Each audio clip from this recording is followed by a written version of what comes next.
13 Russian agents cleverly disguised themselves as 63 million Americans and voted for Trump in states that had more electoral votes than the states where Russian agents disguised as Hillary Clinton voters voted for her.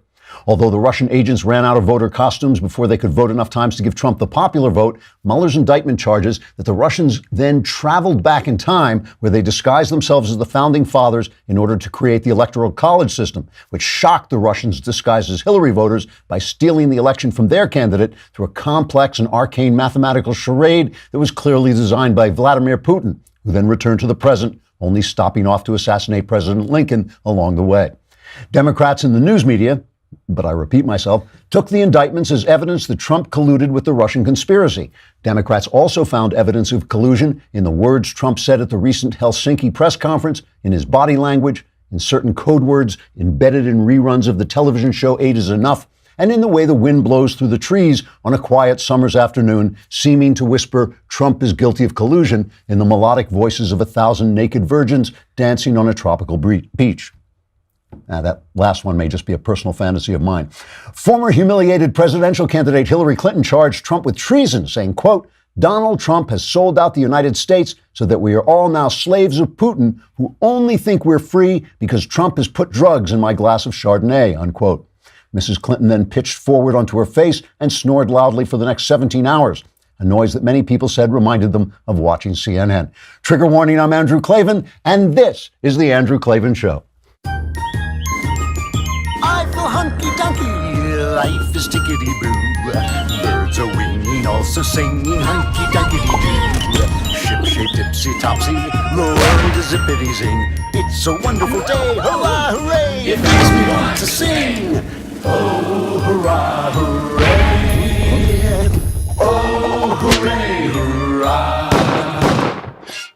All right, speaking of Russian spies, I met this latest woman who was indicted. There's Russian, what's her name? Like Maria Butina or something like that.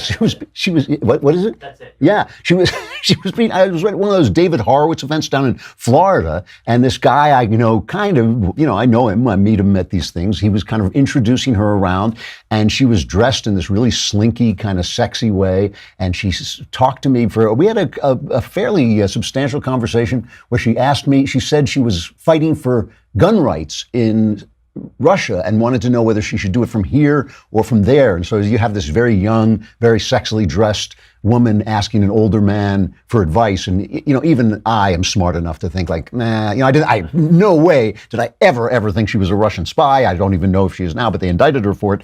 But I just, it's people think these things, but what do you think? You think I'm talking to a pretty Russian girl on the make, basically that's what I thought. And I thought like she was going around talking to a lot of, older guys at this thing, and so I thought, yeah, this is what she does until finally she hits one.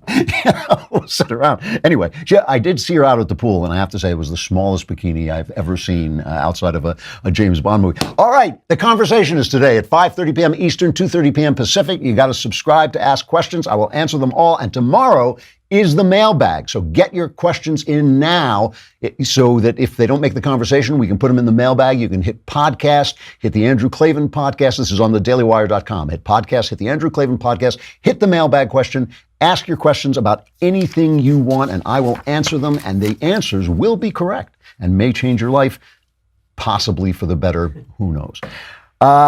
So I actually slept last night. I've been so exhausted and I've been working so hard. I actually slept for 7 hours. And why? Because I was on Boll and Branch sheets. I kind of missed my Boll and Branch sheets. Usually I stay awake all night and I can enjoy how incredibly comfortable they are. But this time I just slept on them and they're comfortable while you're sleeping on them too. What makes them unique is each sheet is crafted from 100% organic cotton. That means Boll and Branch sheets not only feel incredible, but they look amazing. And since they sell exclusively online, you don't pay that expensive retail markup. That means Boll and Branch gives you half the price, gives you twice the quality for half the price. You will love these sheets. Try them for 30 nights and see for yourself if you're not impressed. And then if you're not, you can return them for a full refund. Anyone who sleeps on Boll and Branch sheets loves them. That's why they have thousands of 5-star reviews. Go to bollandbranch.com today and you'll get $50 off your first set of sheets plus free shipping in the U.S. when you use the promo code Klavan. That's $50 off plus free U.S. shipping right now at bollandbranch.com.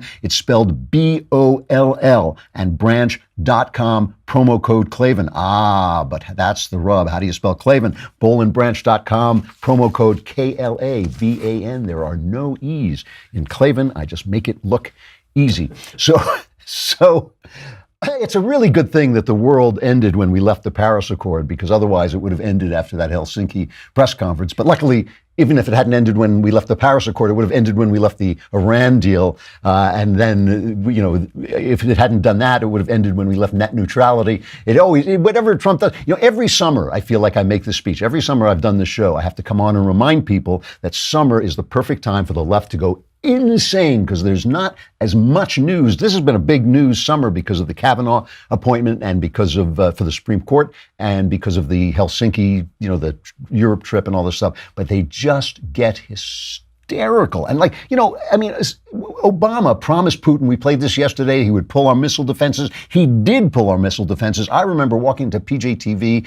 and there were people on the ceiling saying, this is treason, this is treason. Then Obama went around our Congress and made this deal with Iran. He's shipping them money, he's sending them that was treason, that was treason. So now Trump makes a miscalculation in a press conference, and now we're all going to die, and he did make a miscalculation. You know what this reminds me of? It reminds me of like when a Christian movie comes out and it's anti-abortion.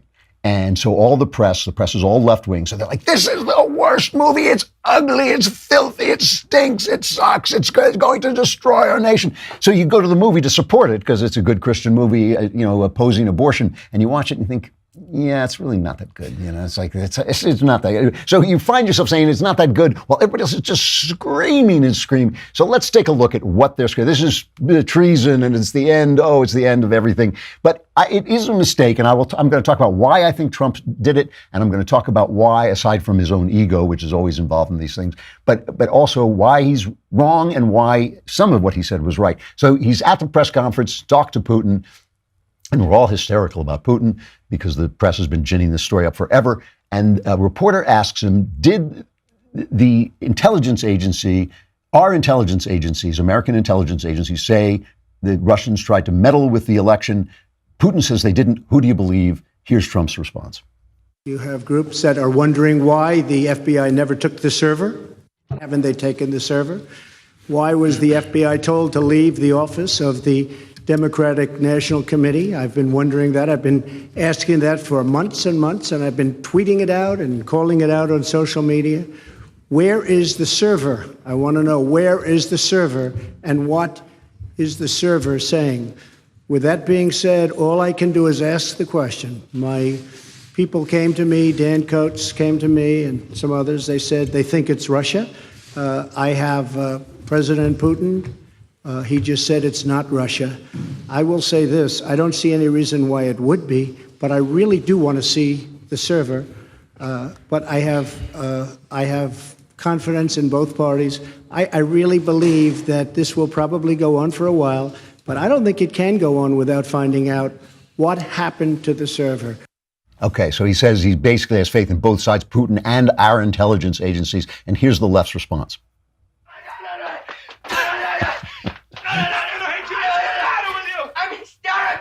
I'm having hysterics. I'm hysterical. I can't stop when I get like this. I can't stop. I'm hysterical.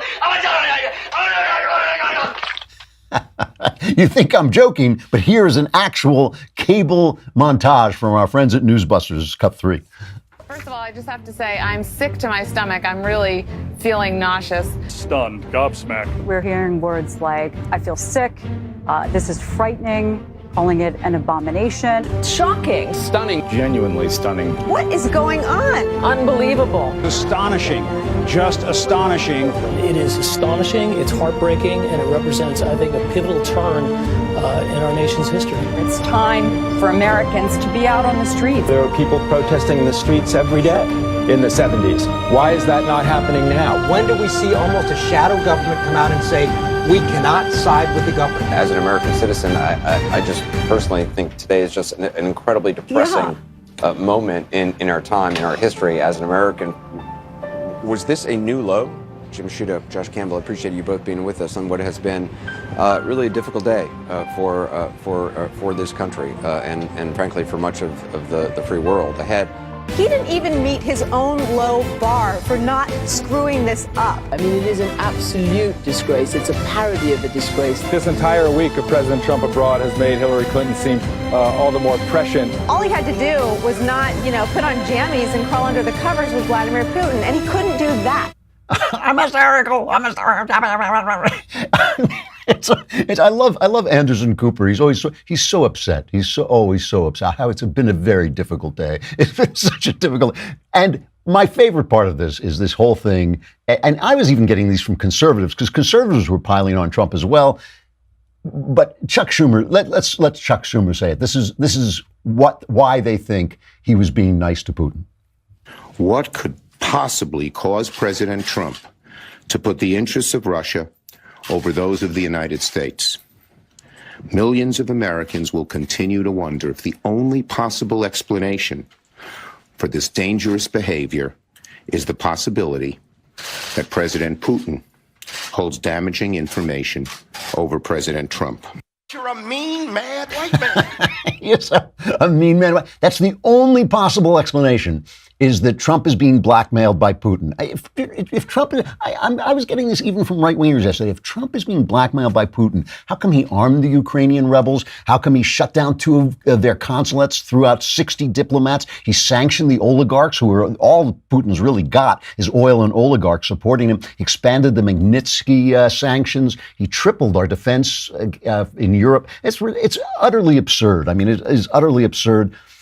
The New York Times, a former newspaper. Well, I'll get to that in just a minute. Let's first talk about the mail. Okay, let's talk about the post office. Let's talk about something positive, because I love the post office, but I want the post office when I want the post office, just like I want everything else. I'm a millennial. All right, I'm not a millennial, but I think like a millennial, and I want things when I want them. I want them now. I cannot be going out to the post office, so I use Stamps.com. With Stamps.com, you can access all the amazing services of the post office right from your desk 24/7 whenever you want it, and it's convenient for you. You can buy and print official U.S. postage for any letter, any package using your own computer and printer, and the mail carrier picks it up. Just click, print, mail, and you're done. It couldn't be easier. I personally use it just because it's so amazing to me that you can put an envelope in your printer and have it come out with that. Because I'm not a millennial. I put an envelope in my printer and it comes out with a stamp. I think that's cool. Right now, use the code Klavan for this special offer. It includes up to $55 free postage, a digital scale, and a 4-week trial. Don't wait. Go to Stamps.com and click on the radio microphone at the top of the homepage and type in Klavan. And I know what you think. How? That's too hard. How can I type in Klavan? It's Klavan for up to $55 free postage, a digital scale, and a 4-week trial. Go to Stamps.com and enter Klavan. The New York Times, a former newspaper, has their lead editorial, "Why Won't Donald Trump Speak for America?" And the minute I saw this, I thought, Trump, why won't you speak for America? You guys stand for socialism. You write articles about how great sex was for women during the Soviet Union. The Soviet Union, it was great sex for them until they dragged their husbands off and shot them. That's like, wow, what great sex. You guys at the New York Times, you backed a man who said he wanted to fundamentally transform America. Why didn't you speak up for America then? You opposed justices who uphold the Constitution. This is what's so absurd about this, is even though I thought Trump should not have said it, and I'll tell you why in a minute, even though I think Trump should not have equated anything in America with anything in Russia, and really shouldn't have these ideas about Russia that he has, like, he at least is viscerally pro-American. He loves this country. He wants to do things good for this country. He wants to fix things for this country. He wants the country to love him. The New York Times can't say that about itself. The New York Times hates this country, hates what it stands for, hates the freedoms of the kind of people who voted for Donald Trump. So why don't they speak for America? Walter Russell Mead, who is, I think, the new Charles Krauthammer, because he is doing the way Krauthammer defined the Reagan doctrine when nobody, including maybe Ronald Reagan, thought he had a doctrine overseas. Walter Russell Mead is working very hard to define the Trump doctrine without romanticizing Trump, without being an ever-Trumper and saying everything Trump does is right or that Trump can be trusted or whatever. He just tries to define what he's saying. And he says, first of all, he makes the point in today's Wall Street Journal. He says that Obama's policy, Trump's policy in Russia bears a lot of resemblance to Obama's policy. Both men held foreign policy establishment in contempt. Both came to the job with the belief that their unique life stories and personal qualities would enable them to transform global politics in a historic way. Both were willing to accept a Russian presence in Syria and to overlook Russian complicity in Assad's atrocities. Long after the 2009 reset failed, Mr. Obama was willing to flout domestic public opinion to make concessions to Russia. We remember him whispering to Medvedev that he would take the missiles out. And the thing about Obama is the establishment is complaining that they gave Trump all the information he needed to stand up to Putin and he didn't do it. But like Trump with that, Obama ignored everybody with the Iran deal. So what is it that makes Trump different, aside from the fact that Trump actually likes America and Obama hated America? This is the thing. Trump is apologizing overseas for agencies that he feels have been corrupted, like the Justice Department. Obama was apologizing for Thomas Jefferson and George Washington. He was apologizing for America itself. He thought America itself was essentially fundamentally flawed, and that is not what Trump is doing, so it's nowhere near the same thing. But the difference, and this is what Mead points out, is Mr. Obama saw Europe. Everything is about Europe right now. If you think Europe is great, then you are a left-winger. That you think is, that's all we need is socialism. Yeah, you don't have a job. Yeah, your life has no meaning. No, you have no purpose. Yeah, you don't really produce anything, but you have free medical care. If you think of that, and all those Muslims, they don't matter. There's all those Muslims moving, your neighbor just set you on fire. Doesn't matter. That's just if you think Europe is doing great, you're on the left side. So that was Obama. Obama saw Europe as a rich and generally well-intentioned part of the world that punches well below its weight in world affairs. Trump's view, he sees in the EU a mix of fecklessness in defending Western values and ruthlessness in promoting its own bureaucratic power. Mr. Trump and the Brexiteers see the EU as a screen for German domination of the continent, and Mr. Trump's concern that excessive levels of migrants from Islamic countries threaten the social cohesion of Western societies. So in other words, he is in line with politicians in countries across Europe who resent German power and fear the imposition of post-Christian, post-nationalist values through the EU. Here's what Mead says about this. From this perspective, Mr. Putin looks less like a malign force bent on dismantling the Cathedral of Liberty and more like an unsavory but potentially useful partner. And that is what Trump sees. Trump sees Europe going down the drain. I believe he's right about this. He sees Europe abandoning Western values, abandoning nationalism, abandoning the Christian values that underlie our freedom. And he thinks, well, Putin's not a good guy, but I can use him. Here's the problem with that, okay? Trump probably knows that Putin is a gangster, but he's dealt with gangsters. He was a New York real estate developer, so he's dealt with gangsters, and he thinks, oh, well, I can deal with gangsters. But he's wrong, because gangsters don't want to kill you. They want to rip you off. They want to take money from you. And then everybody gets what they want. You want to keep your restaurant? Yeah, you pay us for protection. You can keep your restaurant, but you can still have your restaurant. Putin is not that guy. He wants his enemies dead, and we are one of his enemies. Chris Wallace did this amazing interview with him yesterday, and he just said to him right out, he talked to him like the mobster he is. It's a really interesting exchange. He said, well, listen to this question. This is cut number 1. Why is it that so many of the people that oppose Vladimir Putin end up dead or close to it?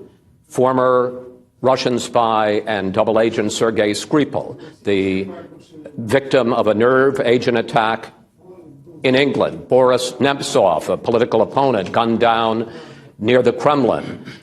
Investigative reporter Anna Politkovskaya, murdered in an apartment building. Why is it that so many people who were political enemies of Vladimir Putin are attacked?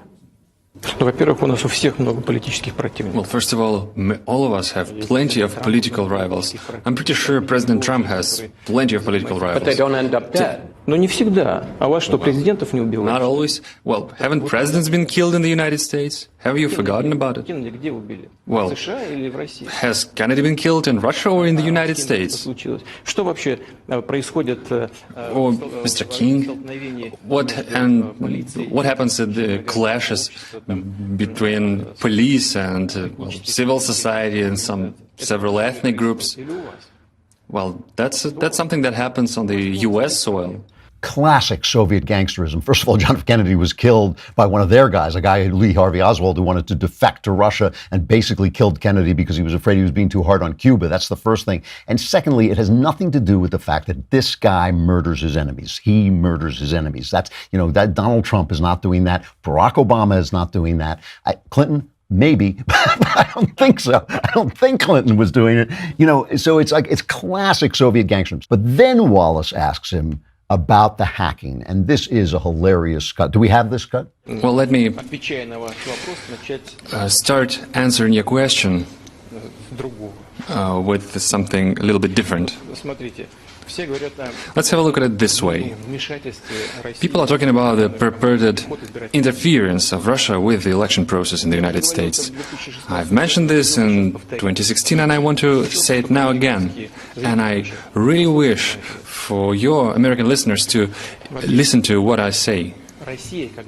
First of all, Russia as a state has never interfered with the internal affairs of the United States, let alone its election. Putin says, absolutely not. We did not hack, and everything we hacked was true.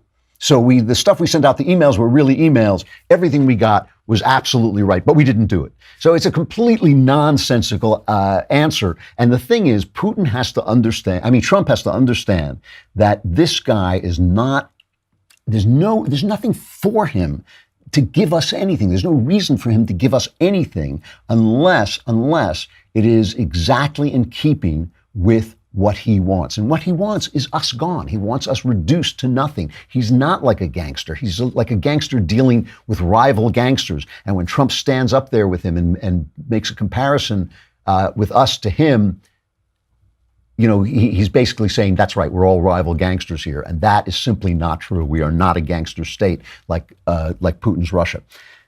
Here's what he's right about. Here's what Trump is right about. When Trump says, where is the server? When Trump says that the investigation into Russian hacking and collusion have become politicized as attacks on him, he's right. There is no indication that Mueller or anybody else in the Justice Department has ever seen the servers that they are saying are hacked. They were looked at by a Democrat firm, basically, that was built there to protect Hillary Clinton. And as far as we know, the Justice Department, the FBI, has never gotten their hands on those servers, so they do not know for sure that it was what they're saying. But let's say it was true. Then the question becomes, and I said this yesterday, but it remains true, why did this indictment that Mueller turned out, why did it come out exactly when it did? Why did it come out just after Strzok humiliated the FBI? And why did it come out just before Trump went over to have this summit in Helsinki? Michael Mukasey, who was Attorney General under Bush, he writes a piece in the Journal today saying, look, this is something that prosecutors are not supposed to do. That prosecutors are not supposed to do stuff that damages the political sphere. Now, usually they talk about this in terms of elections. Prosecutors are not supposed to do investigations that might affect the outcome of an election unless it's desperate, unless we find out that, Trump is actually holding up liquor stores and he has to be stopped. But if it's not like that, the prosecutors are supposed to hold back. So in a case where we're going off to do this summit, it's the same kind of thing. It's this, we do not want the prosecutors releasing these indictments when Trump is going off to do a summit. Why did they do it? Why did they do it if it's not political? I think they did it. Here's the thing. What was Putin thinking when his guys went into these computers? He was obviously not thinking Trump is going to be president. The guy is not a seer. He's a gangster, right? He didn't know that Trump was going to be president. Nobody knew. Nobody knew. And so what he was thinking was, Hillary's going to be president, and so I'm going to have this and I'm going to humiliate her and I'm going to be able to hold this over her, and hold this over her when she's president. So Trump is wrong in putting us on a par with the Russians. That is just wrong. He's wrong in thinking, I think he's wrong in thinking that he's going to get anything of value out of Putin. This is the same mistake Obama made early on with the reset button and all that stuff. Same mistake W. Bush made when he said, "Oh, I see into Putin's heart." First of all, if he saw into Putin's heart, he must have been looking in the freezer because it ain't the guy's chest. And, there's the same mistake, and they all kind of came around and realized, no, I'm dealing with a gangster who wants nothing. I'm dealing with the scorpion. The scorpion's going to sting me no matter what because that's his nature. So he's wrong about that. He is right that this collusion thing has become a politicized investigation. He is right. Also, when he's talking, he's conflating, you'll notice, the look at Russian hacking with the Russian collusion story. But the press has been doing that to him since he took office. So I can't blame him for doing that. But he is right about that. And he is right to attack an organization, the Justice Department, that was corrupted by Barack Obama, just as the State Department was corrupted by Barack Obama and the IRS. All right. But don't panic. It will all pass over. There'll be more news tomorrow, and it'll all, we'll be going on to something else. So far, listen, the other thing is Trump is doing a great job as president. So that's the other thing. All right.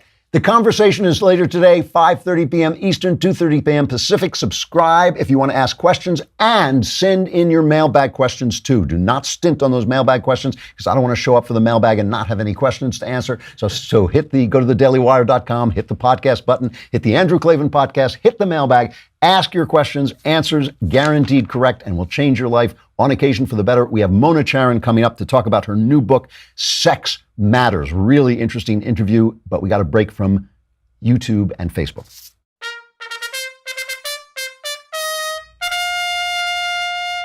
All right. Mona Charen is a terrific syndicated columnist, political analyst, senior fellow at the Ethics and Public Policy Institute, and host of the Need to Know podcast, as well as an author of 2 New York Times bestsellers, Useful Idiots, about how liberals got it wrong in the Cold War, and also Do-Gooders, about how liberals hurt those they claim to help. She's got a new book out. It is really good, very powerful. Sex Matters, How Modern Feminism Lost Touch with Science, Love, and Common Sense. Sex Matters by Mona Charen, one of my favorite people in the conservative movement. Here is our interview. Mona, it's great to see you. Thanks for coming on. Thank you, Drew. Great to see you. Your new book, Sex Matters by Mona Charen. I have to tell you, well, let's talk about it. You say that it has taken you, and in some ways you've been writing this book your whole life. What do you mean by that?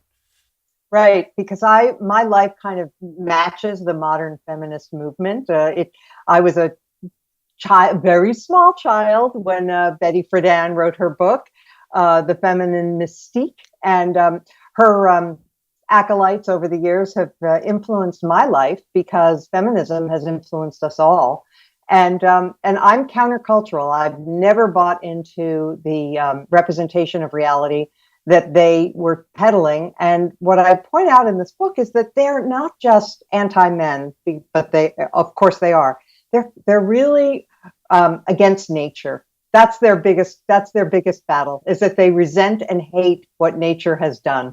Well, before we get to that, though, let me just say you have a wonderful family. You have a great career. Do you owe none of that to feminism? Would you have had that even without Betty Friedan? Right. So that's a debatable thing. One of the things I talk about in Sex Matters is that women were moving into the workforce before Betty Friedan wrote her book. And a lot of the changes that feminism has been able to claim credit for were definitely underway before they even wrote a single word. And in any event, probably owed quite a bit to the changing nature of the economy toward an information economy and away from an industrial economy that plays in more to women's strengths. And there are other things going on in changes in the economy. But look, to be totally fair, I do give feminists some credit for doing some things that I agreed with. I think it was good that rape victims, for example, were no longer cross-examined on their sexual histories on the stand.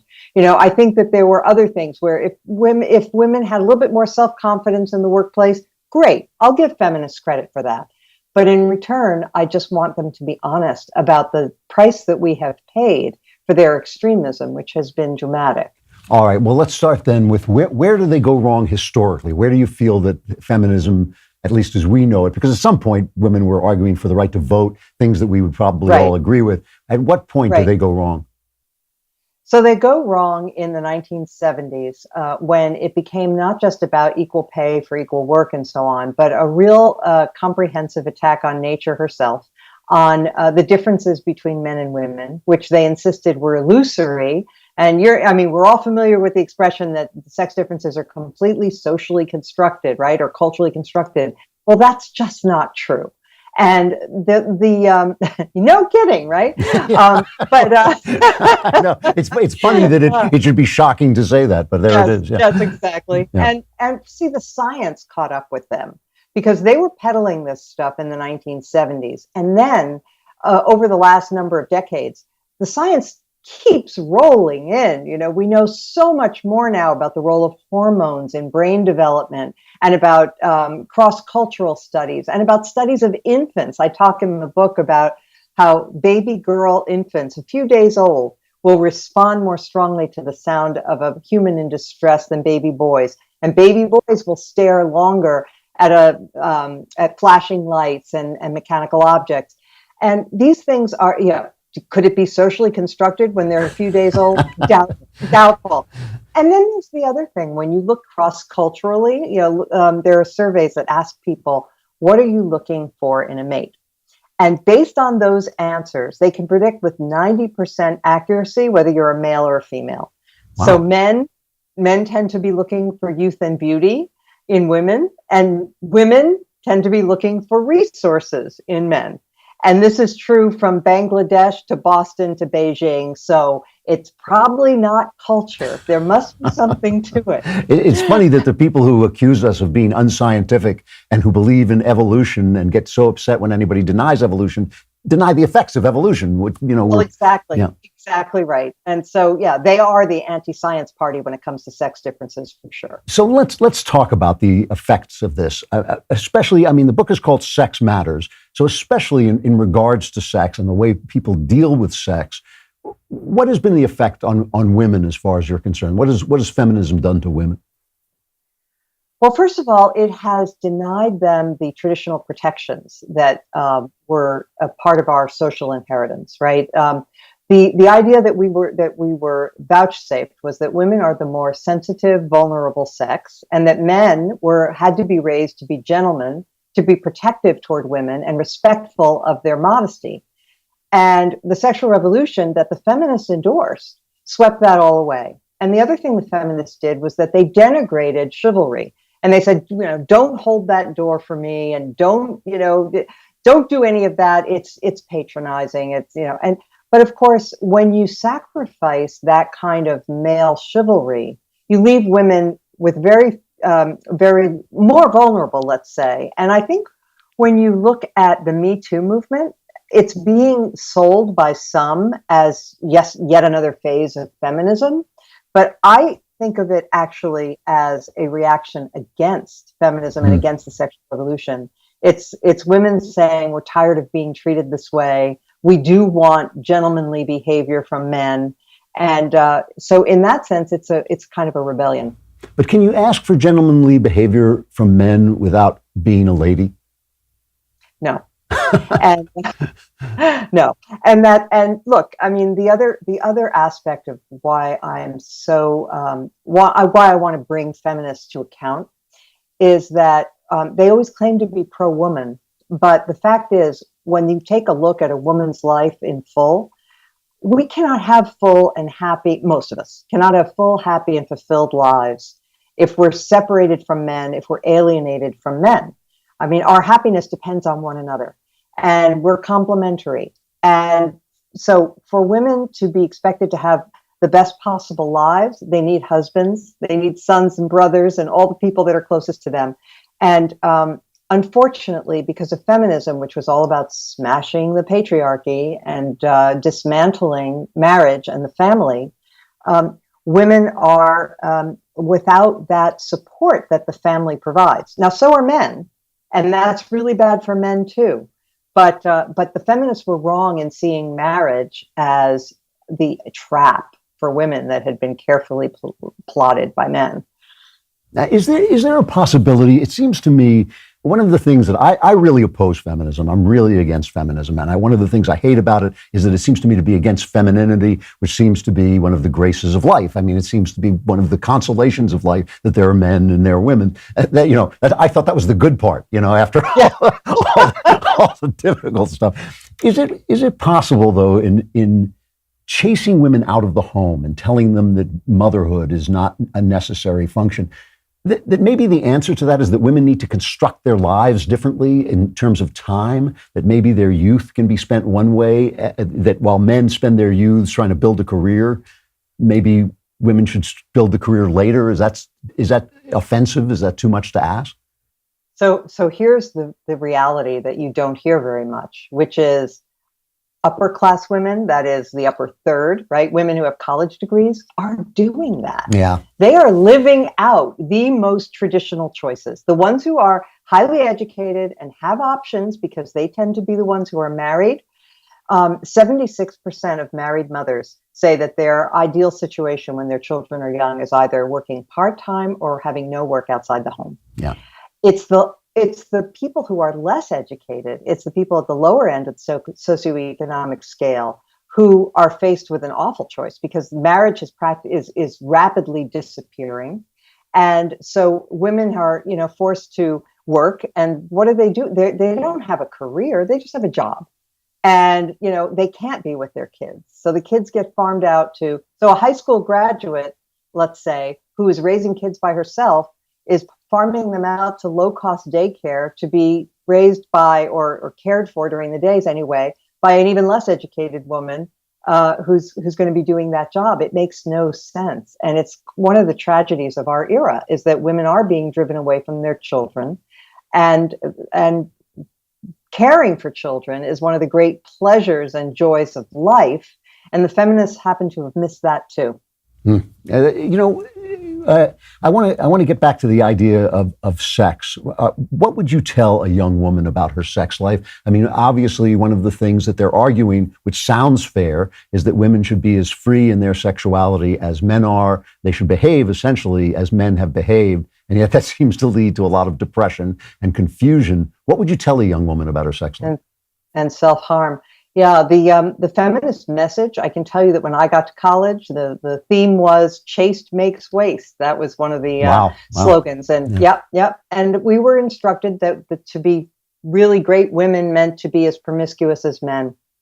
And I would tell a young woman that they've been told a lie. They have been told that men and women are exactly the same when it comes to sexuality, and that is a lie. Women are more monogamous. They are less into casual sex. They want relationships. They want love. There's an old saw. It's way oversimplified, but there's truth in it anyway. It's in my book. Men give love to get sex, and women give sex to get love. And there's a little bit of truth to that. And women should be aware that no matter what the feminists tell them, they will always be the more vulnerable sex. That they will not be able to engage in casual sex with the same abandon that men do and walk away without feeling hurt or wounded in some way. Some can, but not many. The typical thing for a woman is that when she has sex with a man, she gets attached. And that's just biology. And so she should be very careful in discriminating about who she has sex with and when and where. Well, what about abortion? I mean, one of the arguments for abortion is this is what gives women the freedom to have the sex they want. This is what gives them, makes them equal to men. And if you take abortion away from them, you've taken away their rights. Yeah, isn't that great? So they've persuaded generations of people that here, look, you should be sexually promiscuous. Which, hey, is a great benefit to men, but they claim that it was for women's sake. You can be sexually promiscuous, and then when you get pregnant, we're going to allow you to have this surgical procedure that will rip your heart out as well as your baby. Yeah. And isn't that a great advance for women? So look, and besides which, abortion is an atrocity. And so even if it were true, which it is not, that women regard it very casually and need it as a backup for failed birth control and in order to have sex. No, it's even if people did feel that way, I would still oppose it because it's morally wrong. So here you are, someone with a family, with a career. I mean, you are one of the most important conservative voices and columnists. What reaction do you get when you say these things from feminists? I mean, I can't help but notice that feminists can be kind of fierce and ferocious whenever anybody opposes them. One thinks of the harpies. What kind of reactions do you get when you make these comments? So it depends. There are pieces that I've written where I've talked about the Me Too movement in sympathetic ways. And they said, oh, well, like she has a point there, and it is true what she says about casual sex and about women being more vulnerable. So sometimes they're open to that. When it comes to abortion, they tend to get their backs up. And certainly when I talk about making it easier for women to spend time with their kids and not driving them out of their homes if they don't want to be driven, and most don't, they react badly to that too. And they've been using the same slogans for centuries. It feels like, oh, you want to have women barefoot and pregnant and slaves in the kitchen and the bedroom and so on and so forth. So you get some of that. I'm going to watch and see if you get reviewed in the New York Times, which I can't. They'll probably try to ignore you. I think that's probably their best bet.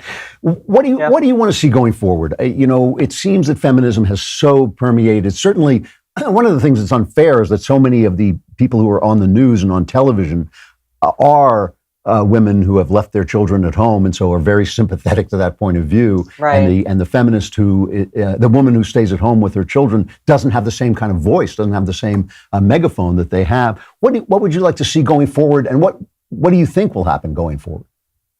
Well, that was one of the reasons I wanted to write the book, is because I have had a career and I wanted to say, look, I was happy with my choice. I cut back on my career when my kids were young, and I have no regrets. I mean, I could have been a contender, right?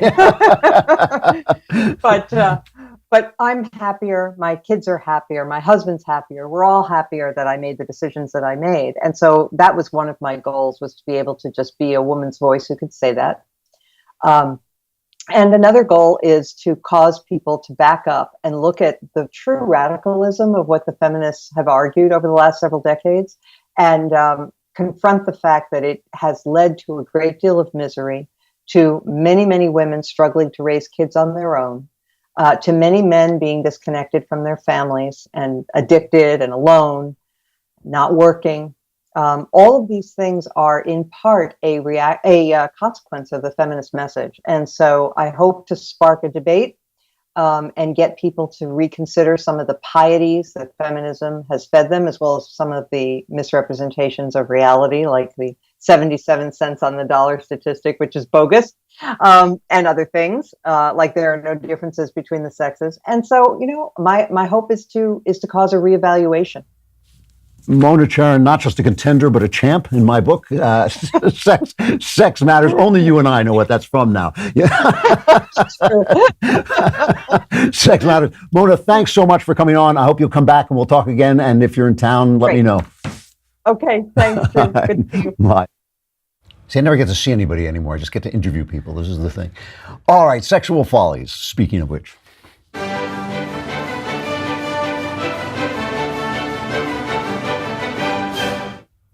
So Scarlett Johansson, a talented and attractive actress, has dropped out of this movie Rub and Tug, in which she would have played what is called a transgender man.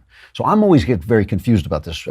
This is Rub and Tug tells the story of Jean Marie Gill, who was born a girl, but who assumed the identity of a man, right? And operated a massage parlor and prostitution business in Pittsburgh in the 1970s and 80s. So she's a woman dressed up as a man, essentially. And the transgender community, which has got to be like 6 guys, right? Or girls, or who knows what the hell they are. They say to Scarlett Johansson, it is not right that a woman should pretend to be a woman pretending to be a man. I mean, it's like no acting here. This is the movie business, right? She's not allowed to act, but what she's not allowed to do is a woman can't pretend to be a woman who is herself pretending to be a man. I mean, that is, and she caved in, and it's like, here's the funny thing. I've said this a million times, I know, but like, I don't have anything against transgender people. I think it must be a tremendously, terribly painful thing to feel out of place with your gender, right? To feel that, I don't know, somehow I'm really a woman. I don't even know what that means exactly. Well, I do know what it means because we know men and women are different. So you feel like you're not fulfilling the archetype of a man, you're fulfilling the archetype of a woman. That must be tremendously painful. And I don't actually believe it's necessarily even a mental illness to feel that way. It may just be something biological that is, something even if it's psychological. What I do think is a mental illness, is declaring that if you feel that way, you actually are the other sex, because that's absurd. That's a mental illness. Torturing children and giving them hormones, that's mentally ill. It's not the people who are experiencing this painful state who are crazy. It is the people who are trying to convince us that that state is reality, and therefore an actress can't play a woman who is playing a man. I mean, that is completely irrational. And the fact that people keep caving, you can be a leftist, you can be tolerant and still not be bullied by nonsense, still not concede the point to people who are talking absolute crap. The professors at the University of Minnesota Twin Cities could lose their jobs if they don't use transgender students' preferred pronouns. A newly drafted gender identity policy at Minnesota's flagship public university is aimed at fighting misgendering or calling someone by a name or pronoun they don't use. So in other words, they want to take the people who teach our children how to find truth and force them to not say what they believe. They want to force them to not say what they believe. Never mind even the question of whether a woman who pretends she's a man is actually a man or not, which is absurd, but never even mind that.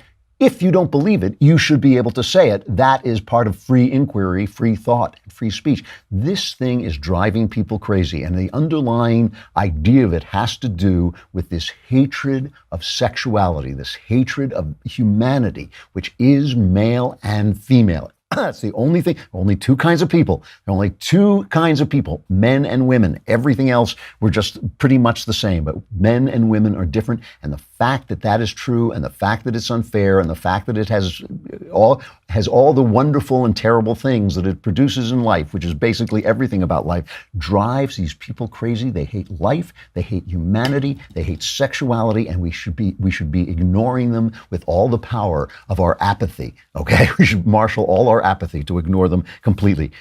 Shame on Scarlett Johansson. She's a wonderful actress. She should have stood up and said, I am an actress. This is what I do, is I pretend to be other people. That's what I do for a living. You cannot tell me I can't do that for a living because of your stupid politics. All right. The mailbag is tomorrow. Get your questions in. Conversation later today. See you there. I'm Andrew Klavan. This is The Andrew Klavan Show.